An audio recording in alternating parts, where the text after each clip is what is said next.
very beginning we talked about the humanization of technology. Yes. And one of the issues, more global issues, is people feeling somehow that technology has no meaning to them. Right? And they engage with humans to take it forward. So suddenly there was something there which was inclusive to everybody. Yeah. You have to reach in between, and that triggers something. Yeah. I mean, you can put actual sensors in it, but you can trigger that motion of reaching in between, as well as reach that corner where all of those points meet, of this one tetrahedron as well as the whole tetrahedron, or that corner where these two, And the interesting thing is, like, if you can have eye tracking motion, the other interesting thing is you can be looking deliberately, for example, where this meet, but your hand needs to be touching a different one. So you're kind of forcing separation of focus, one which is physical, the other one which is visual. The idea of making something like, something like that could probably be built pretty easily. They have wood. Because this is actually quite funny. Yeah, that's the one. You have a device which is kind of like a stretch sensor. When you breathe in, it'll stretch and basically translate that information into an Arduino that we will then do other things with.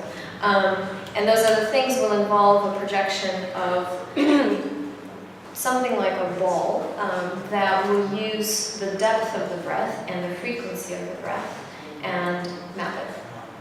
And we explored, like you said, quite a number of different contexts in which this actual interaction could take place. But that's something that's still kind of a bit up in the air, which type of installation, but it is going to be an installation. What type of installation in the end when we'll be able to present.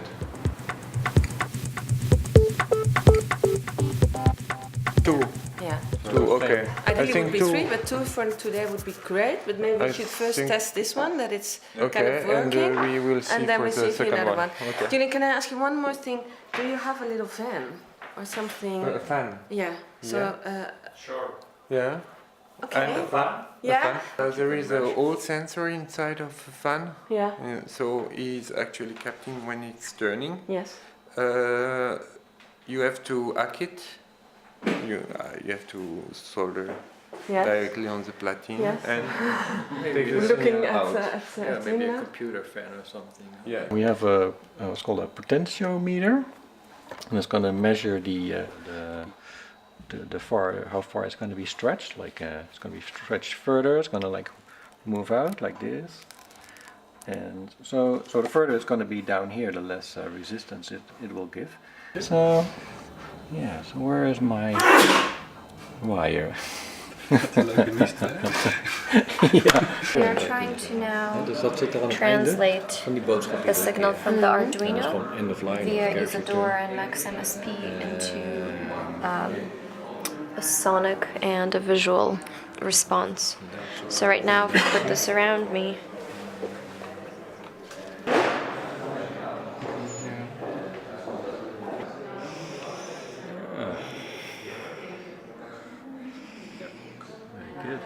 yeah, so I mean it's not debugged yet, so I'm not sure if it'll work perfectly, but but anyway, that's the idea. So the signal is translated into an Arduino, and then we're trying to figure out how to input Arduino's information into Isadora and Max MSP, and then translate into sound and visual. We looked at artistic performance, we looked at personal empowerment, we looked at well-being, and we looked at learning. And the platform is about triggering breath with or from movement, so it's very much a performative, creative type of thing. That is a belt with wireless stretch sensors. In the workshop we actually used a different type of sensor. We used a slider, and you would actually need to learn to master your breath to be able to make it into something beautiful. So this is a potentiometer that I'm wearing that, when stretched, gives a change in potential, which then gives a signal to the Arduino, which is then interpreted by Max MSP. The output we're changing into both a visual and an audio stimulus. We wanted to have some more subjective or maybe intuitive cues actually triggering your behavior without being too explicit about it. which is not going to be very good. But the speed of my breath and the intensity of my breath will then change the intensity of the visual.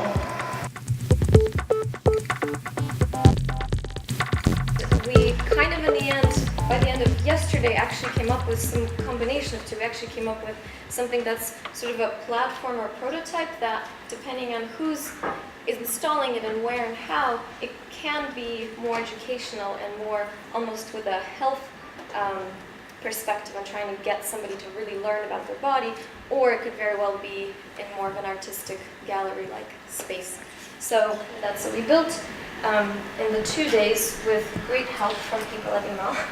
We built this belt, and what it has in the middle is a little potential meter that when you move,